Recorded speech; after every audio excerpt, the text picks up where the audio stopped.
All right, today we're going to talk about Down syndrome. And our goal here is to get past some of the stereotypes and really get a clear, human-centered understanding of what it's all about based on our source material. So let's jump right in. So, take a look at this number, 1 in 800. This is how often a certain genetic condition pops up in live births. And this is true across all races, all cultures. The question is, what condition are we talking about?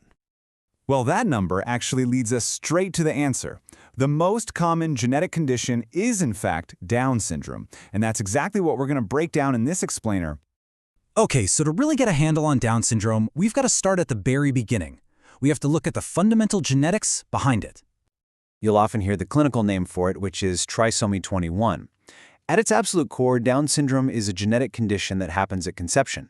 It's really important to know it's not an illness or a disease. It's just a natural genetic variance. The actual genetic difference is surprisingly simple.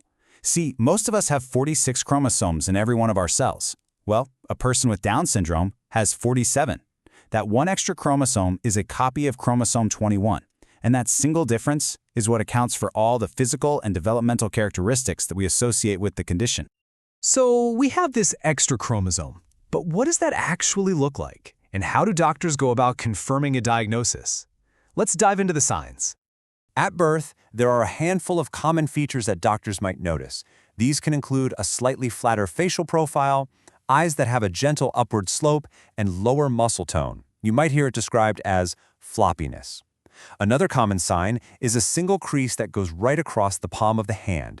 And with all this, there's also the expectation of some degree of intellectual disability. For parents who are expecting, a diagnosis can actually happen before the baby is born. The process usually starts with screening tests, simple things like blood work and an ultrasound. Now, these don't give a definite yes or no, but they can show if there's a possibility of Down syndrome. If those results come back suggesting it, the next step could be invasive testing, where they take cells directly from the pregnancy to get a definitive confirmation. And this is where it can become a really tough decision for expectant parents. You see this number, 1 in 100? That represents the risk of miscarriage that's associated with those invasive diagnostic tests. It's a small risk, but it's not zero, and it's something that has to be weighed very carefully. Okay, so we've covered a lot of the clinical side of things. Now let's shift gears. Let's talk about the lived experience, about development, life, and, human potential. So it's true, it's important to understand that developmental delays are an expected part of the journey with Down syndrome. You see these delays most often in areas like speech and language development. But, and this is so important, it is a delay, not a full stop. All those wonderful milestones that every parent waits for, crawling, that first smile, taking those first steps, they are still reached. They just happen on a different timeline. Our source material also points out a pretty common observation when it comes to personality. It describes many children with Down syndrome as being loving, good-natured, even-tempered, and responsive, especially in how they interact with their family and their friends. And this really brings us to one of the most crucial takeaways here. So often, the biggest barrier isn't the condition itself, but the perceptions of others. The actual abilities and the incredible potential of people with Down syndrome are frequently, and I mean significantly, underestimated. Of course, a big part of supporting that potential is also being aware of certain health considerations that can be associated with Down syndrome. Yeah, there is a higher risk for some medical conditions. This can include things like congenital heart disorders, some bowel abnormalities, or issues with hearing and vision. Other conditions like leukemia and sleep apnea are also more common, which is exactly why regular medical checkups are so essential. Now let's take a quick look at the data on maternal age, because this is a known factor.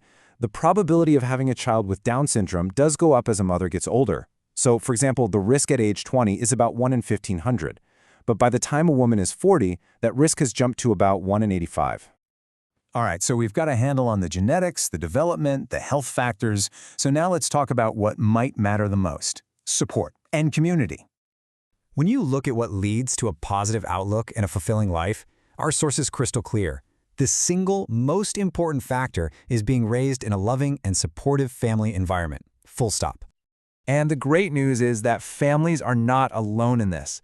There is a whole network of support out there, from your family doctor and local community health centers, all the way to dedicated national associations and genetic support groups that provide all kinds of specialized resources. And this really is the end goal. With that strong foundation of family and community support, individuals with Down syndrome can, and absolutely do, go to school, join the workforce, and live full, meaningful lives as productive and valued members of our communities. Which kind of leaves us with a final, bigger question. We've been focused on Down syndrome, but the theme here is universal. It leaves all of us with something to think about. How can we build a society that truly ensures every single one of its members is valued and is given the opportunity to thrive?